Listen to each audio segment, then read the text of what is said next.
So I'm gonna try and say all of these. So ah. How did I do? A little bit shaky, A little but dodgy. the rest, yeah. Ah. Yeah, we can use some Sandy. Oh. Uh-oh. Did I hear the S word?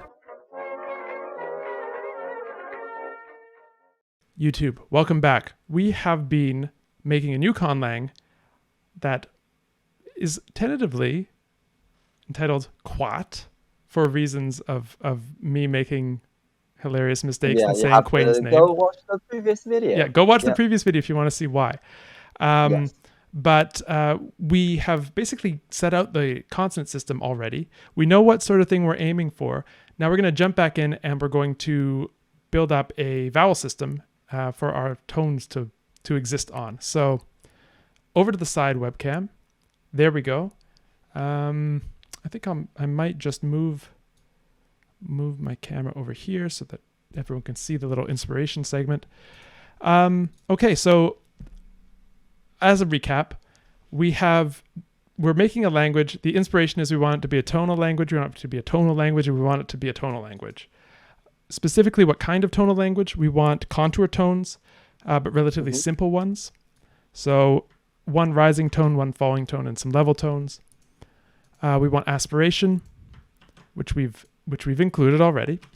We want the syllable to be the tone-bearing unit. We want a lateral fricative, front-rounded vowels, a relatively minimalistic vowel system with a relatively maximalistic vowel system, which I don't know how much we've succeeded in that so far, but so far, we'll see. We can add some more. Yeah, we can add. A simple syllable structure and some morphological processes, be they affixation or something non-concatenative, who knows, but something. We need something going on to play with. And we have one word in this language, which is the name of the language, which is quat. So there we go. That's essentially the recap. So now it's our job to create the vowel system. And we've said so far that we want a minimalistic vowel system that somehow also has a front-rounded vowel in it. So when I start thinking about minimalistic, I start thinking about 5 and below. Really, I think below 5 is technically minimalistic. Because 5 is like the normal amount, right? Right. So, 5 is the kind of I don't know statistically exactly if it's what measure of central tendency it falls under, but it's definitely one of them. It's common, yeah. The mean, the median, or the mode, or maybe all three. Who knows? So less than 5. So I think probably 4 is what we can get away with. Yeah. So let's say front, central, back. And if we want front rounded vowels, I think the obvious candidate is U. Yeah, U. Yeah. U, I think, implies E typologically. I think that's a fairly robust generalization. I would say like 99%. So U, E, and then we need something low. Yeah. And we need something back. Ooh. I think this is the most, with our constraints, this is the vowel system that I would come up with. I have a suggestion actually. How do you feel about O instead of U? Okay. Because I see I'm looking at chat right now and I see a lot of O suggestions. See a lot of O. Yeah. Let's think of a diachronic story that would work for this. So if we have I, U, O, A, what if U fronted to I, had fronted to I, and that's why we have this gap here. I mean, this okay. So the kind of logic that I'm using here, I think, is worth spending some time on, because there is a tendency, I think, in conlanging and in linguistics to assume that everything that looks not super expected came from something that was earlier, much more regular and expected. So when we see a gap, we reconstruct a language, a stage of the language that had no gap. And we always assume that, earlier it was more regular, but earlier it was also a language, right? And languages have these gaps and things like that. Languages are often... Yeah. Oh, this happens with tone systems too, doesn't it, Quain? Right. Yeah. Yeah. You got, for example, my Mandarin dialect has four contour tones, but before it was level tones. So and everybody just knows that it was level tones, and so it was quote unquote reconstructed with level tones. But it doesn't necessarily has to be, but have to be. But yeah, Or how we like don't, how we wouldn't reconstruct a, or it's very common to reconstruct a non-tonal ancestor of a tonal language, and to have the oh, process of right. Yeah. tonogenesis be something Yeah. that we value explaining in a theory. Hmm. I think that where you can, it makes sense to, but I think there's a drive towards having tone systems as being something to explain rather than something that we assume. Yeah, I think personally it's just a strong like non-tonal bias, like in linguistics in general, and especially of course like linguistics dominated by Western linguistics, Western academic linguistics these days. But I studied some things from the traditions of Chinese historical linguistics, and they have a very interesting like linguistic theory. And what else? Like Sanskrit is very well theorized as well locally. So yeah, I mean we as linguists we should absorb like more from different places. I think So that's a fascinating thing that I think is under discussed in linguistics. The fact that there are mhm, actually traditions of linguistics that are not that the sort of modern Western type of linguistics doesn't spring from. Now, of course, there are some influences, especially once you get into the 20th century, from from the Sanskrit tradition mhm, into modern generative linguistics. That's a thing, but right. um, Yeah, but it's Indo-European, so yeah, that's there's true. that. That's true. Yeah. Yeah. It's a question that actually, not to get off on too much of a tangent here, but it's a question that Okay. I see people ask a lot. Like, what would linguistics look like if it had not emerged in the English speaking world? Would we still Right. have the same kinds of theories? Yeah, that's Right. especially It's true an with morphology. interesting, interesting question to ponder. But Okay, so I think I've gone too far astray because yeah, well, we're that's making a okay. conlang, but yeah, we could nerd out. Yeah. I mean, that's what we're here Okay. for in a way. But So yeah. Galactic Sand Let's is do that. asking, Hmm. oh great tone master, hear our plea. We ask for free variation in OU as what had come before in our forefather classical Nawat. Hear our request and do not cast us astray. Okay. I heard.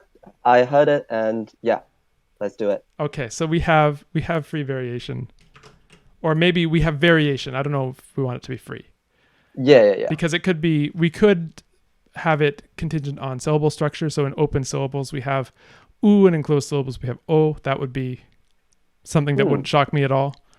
Given Um, that, we also want E and A then. hmm.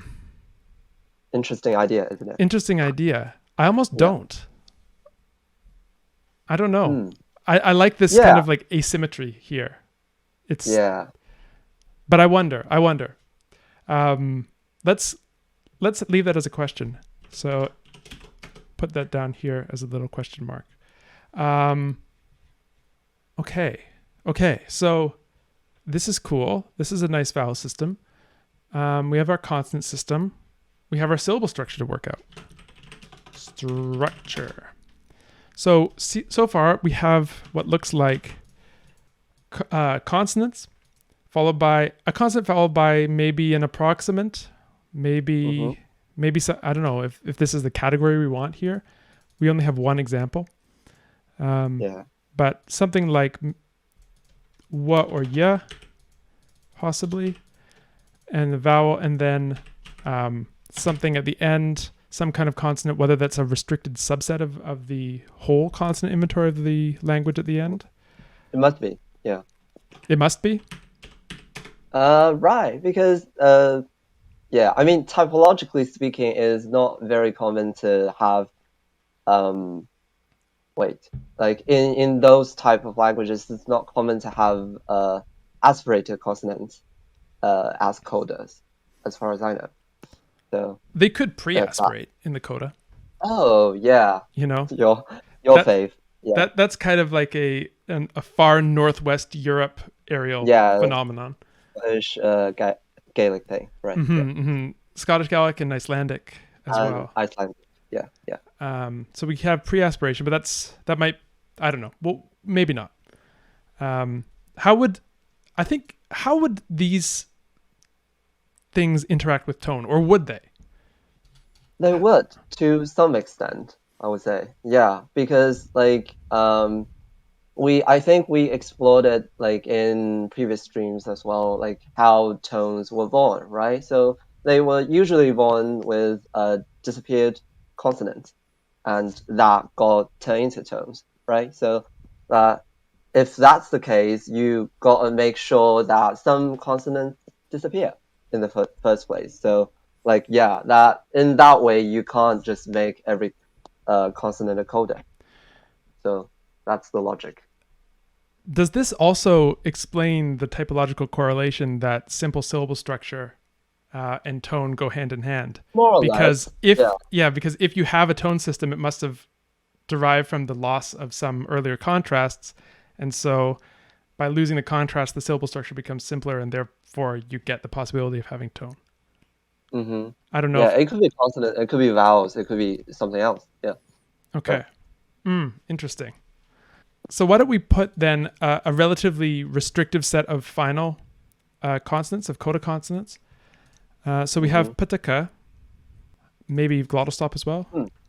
I have an interesting idea. How Okay. about we delete one or two, like from Patuka? Okay. So So let's yeah, define a little class here. D, the set of consonants okay. that can go into a coda. Yeah, can be on coda. Yeah. And what? Okay, so if you want to delete one, which one do you want to delete? I want to delete P actually. The So labial. only K. Yeah. Okay. The labia. Yeah. Okay. Do we want the glottal in there as well? Mm, You can kind of concoct a little diachronic story here. yeah. I mean, the most likely diachronic path is to have P just merge into T occur, and that doesn't necessarily like entail whether there's a glottal stop or not.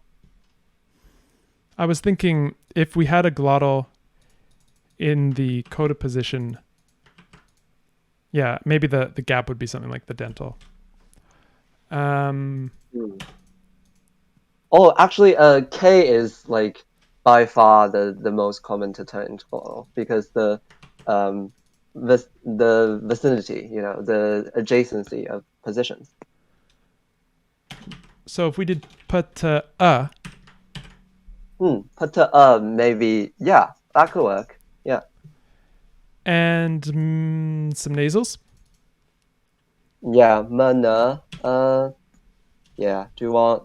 Yeah. Do we can if okay? So we're doing put to then maybe just ma and na, Mm-hmm. no nga. Yeah.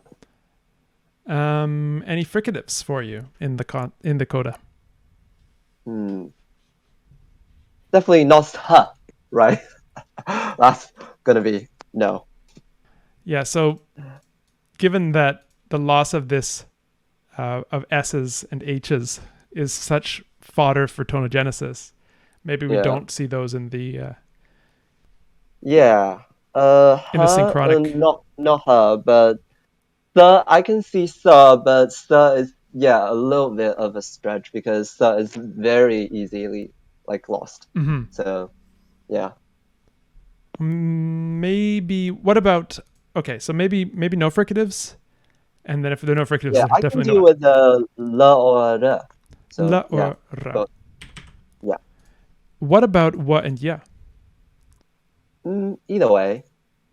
Do you have a preference? Um, if we do what and yeah, it's going to sound very East or Southeast Chinese. Asian. Yeah. So maybe not. Okay. Yeah. So the ra yeah, makes it sound less Chinese. So Yeah, in a sense, if we have a let's yeah, it's not 儿化, it's not roticization. It's rather a full-on like if we have a attack. form like yar, that's Oh not. my, No one's gonna think yeah, that's a variety of Chinese. Yar. yeah. It's like those commenters on the old Chinese reconstruction videos be like, this is not Chinese, this is Russian. Those videos are amazing. Has anyone chat? Have you seen Yeah. these videos? These old Chinese reconstruction videos. Old Chinese and Proto-Indo-European reconstructions have this same quality that no one really believes that Vibe. like anyone Yeah, yeah, actually yeah, spoke like that.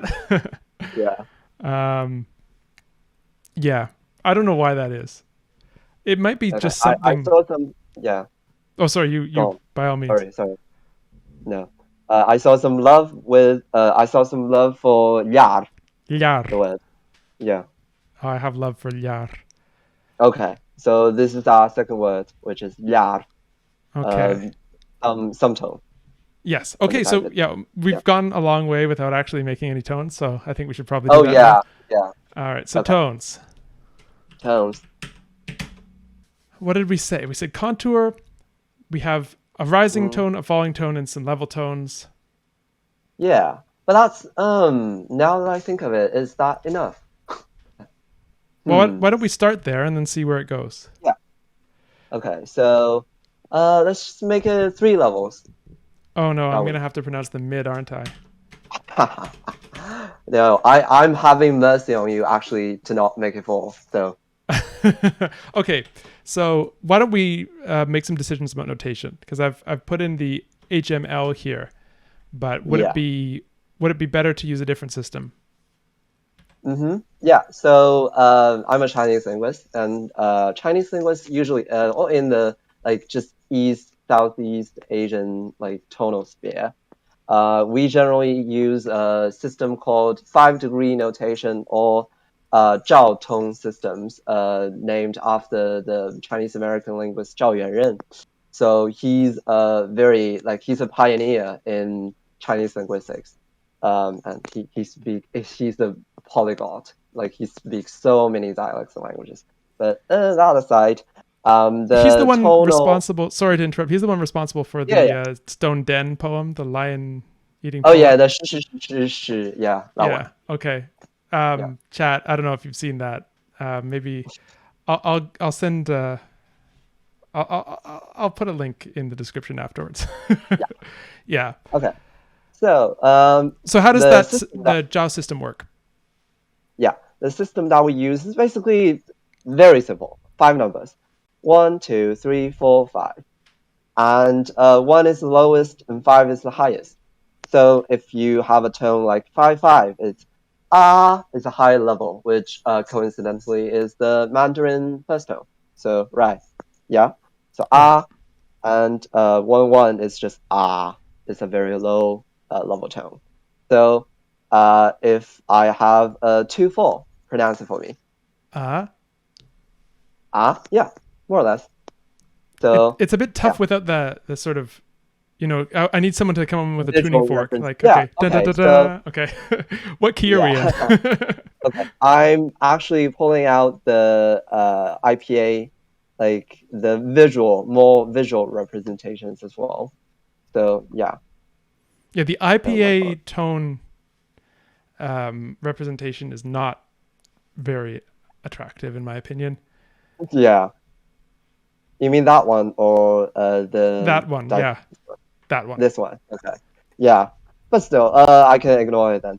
But like, yeah, basically it's from lowest to highest. So if we're using IPA, we can like 2 4 is like something like this.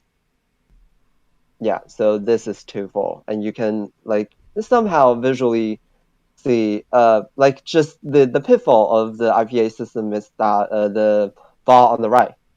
Hmm. So you have to just ignore that, and the rest is the contour basically.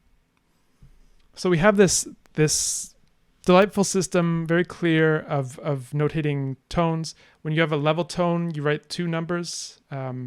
which are the same because it's level. If you have a contour tone, Yeah. you'll write something like 2/4 or 5/1, which would be like Yeah. falling from high to There are low. some languages which only use one numeral, one number as well, but that's because of a length distinction. So yeah, Interesting. Interesting. yeah, Was that like yeah, Cantonese?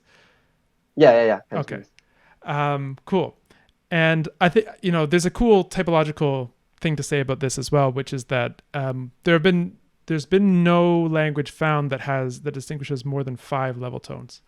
So Right. this Yeah, I system is think perfect. the languages like distinguishing 5 level tones are Mixtec actually. Yeah, all found in the like Central American area That's only. and that's Yeah. interesting because we don't, you know, well, I don't want to say we, but often when you think about tone or you first learn about tone in a phonology class, you hear there are 2 types of tone system: the East Asian contour type and Hmm. the Sub-Saharan African, level Yeah, type.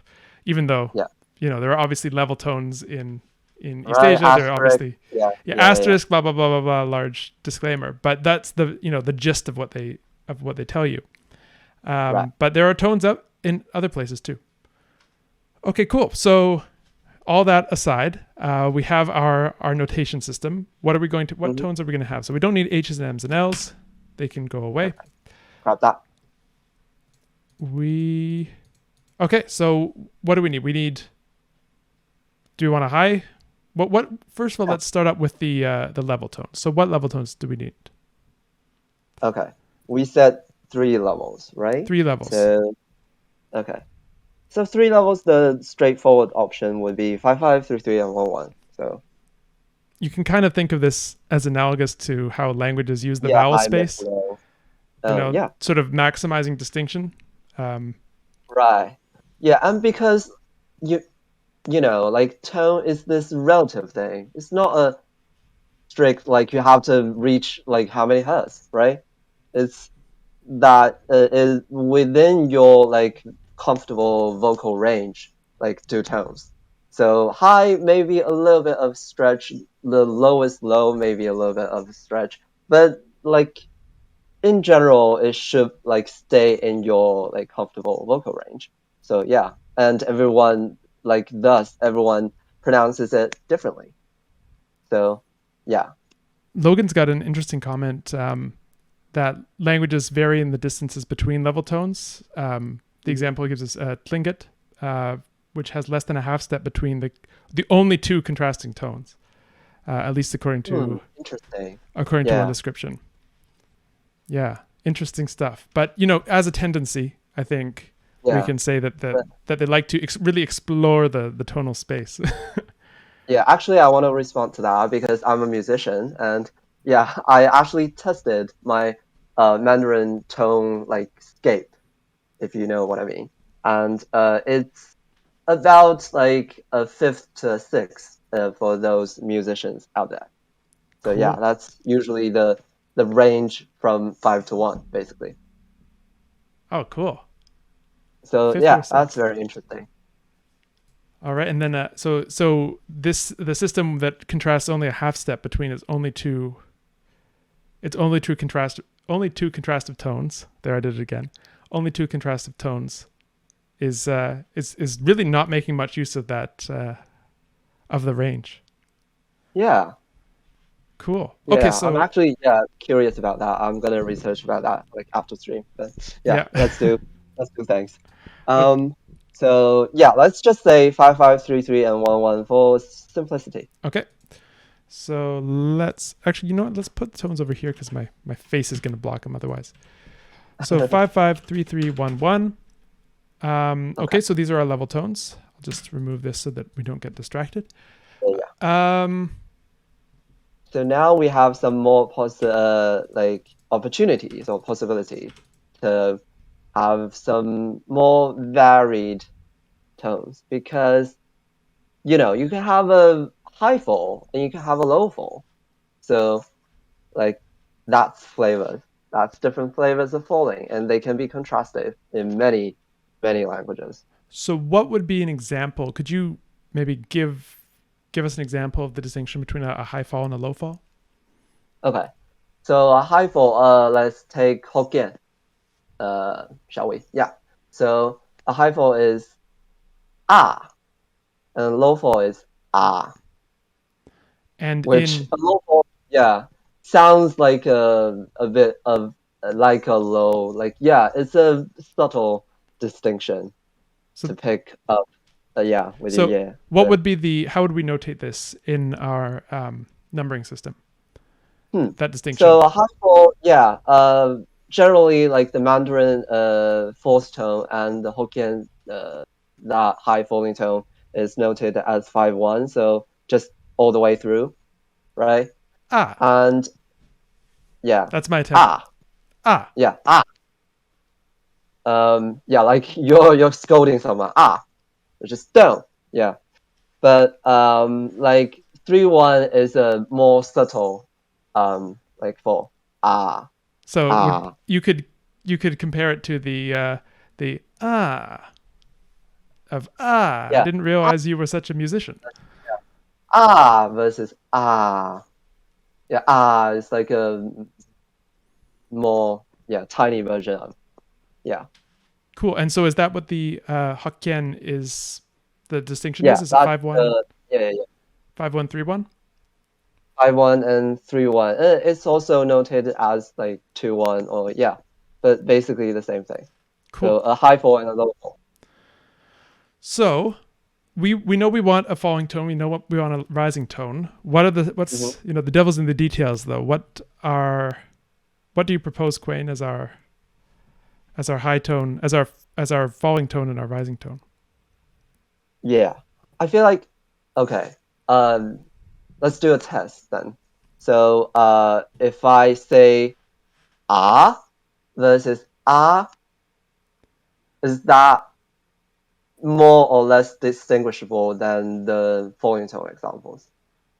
Ooh, okay, chat. You're gonna have to participate in this if I have to. So Yeah. okay, give Use your ears, use your music if you have one, if you have any. But yeah, okay. like So could you give them again? okay. So for the two rising tones, they are ah and ah Okay, in isolation, and I could pick those out. okay, and the falling tones are ah and ah. I feel like the falling tone was a bit easier to distinguish. Yeah, like in general, yeah, that's the answer I was expecting. But yeah, the rising tones are more yeah, because when you like look at the citation forms of Mandarin's second and third tone, they all have a rising part, right? But the third tone is essentially just low, like people just pronounce it as low, like in speech. So that's not like helping, and a lot of like Mandarin learners, they have much trouble with this distinguishing the second and third tone because they have a rising shared rising part, which is pretty much similar to each other. Interesting. So yeah, yeah.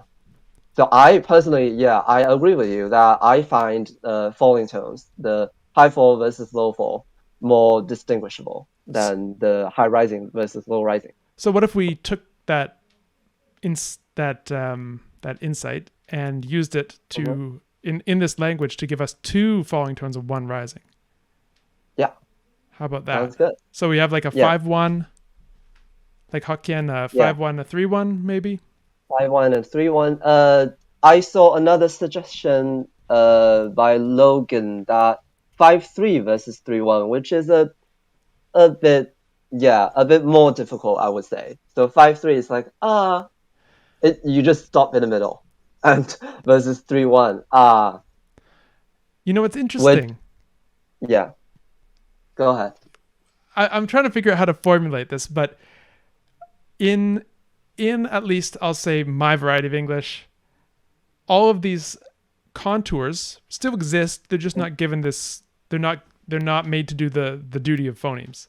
They Right, are, yeah, exactly, yeah. like if I said to someone, um, if someone asked me, "How are you?" and I was like, "Good, good," Yeah, it's different than good. yeah, These yeah. we have. What I'm trying to express is that even though I'm not a native speaker of a language that uses tone, the raw ingredients of tone are still available to me. Right. It's like, yeah, rising tones are also like ubiquitous. What? That's a rising tone, right? Yeah. You use Yes. rising tones as questions. Yeah. Right. Or, you can get at so many of these little nuances just from, I think, correct me if I'm wrong, Quinn, but I think my example of Mhm. good versus good, Yeah. is that 5-3 versus, I don't know, 3 Yeah, 3-1. 3-1 or something Maybe. like Yeah, that. yeah, yeah. That sounds like a more like a 5-3 versus 3-1 situation. Yeah, definitely. So, yes, they are hard for us to distinguish, but, you know, at least me, I can distinguish when I Yeah. have to. Um, and I say, the So us yeah. there was people who don't speak tonal languages natively. Yeah. Yeah. But Okay. you can relate to it somehow. There must be some like paralinguistic tonal elements because stress is partially tone.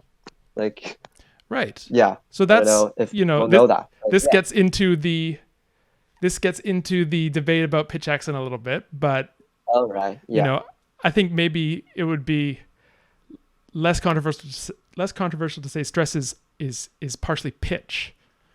Oh, pitch. Yeah, yeah, yeah. Definitely. Yeah. Um, and that's really the acoustic. Okay, I'm not I'm not a phonetician, but this is the correlate here. Yeah. Um, Okay. Into some deeper territories, but yeah, it gets murky, but that's not our purpose here today. Is to murk the waters up. We're here to clear the waters up. So let's put in our two falling tones. mm-hmm. So let's do 5-1 and 3-1. Okay, so For now. Yeah. 5-1 and 3-1, and then we want a rising tone. Whatever. Yeah. Just 2-4 maybe. Two Yeah. four. Okay, so I'm gonna try and say all of these. Mm-hmm. So ah ah ah ah ah ah. How did I do? Your low falling one is the one that's a little bit shaky, A little but the dodgy. rest are fine. Yeah. Okay. Ah ah. Is that low falling? Ah Ah, ah ah, ah ah, ah, ah. ah ah. Yeah, more or less. More or less. All right. I Well. mean, yeah, we can all use some Sandy. Whatever. Oh. Uh oh. Uh Just oh. yeah. Did I hear the S Uh-oh. word? The forbidden S word. But Okay. that's gonna come. Yeah. Well, maybe it's time for a little cut then. Yeah. For YouTube, we've come up with our tone system. We've come up with our notation of tone system. We've gone on tangents about tone and all manner of other things. Right, as linguists do. This is what happens. You get two linguists in a room, and yeah. Well, you've seen what happens. YouTube, thank you so much for joining us. We will see you next time. Quay, would you like to give YouTube the old farewell? Farewell, you too. Bye. All right, we will see you next time, YouTube.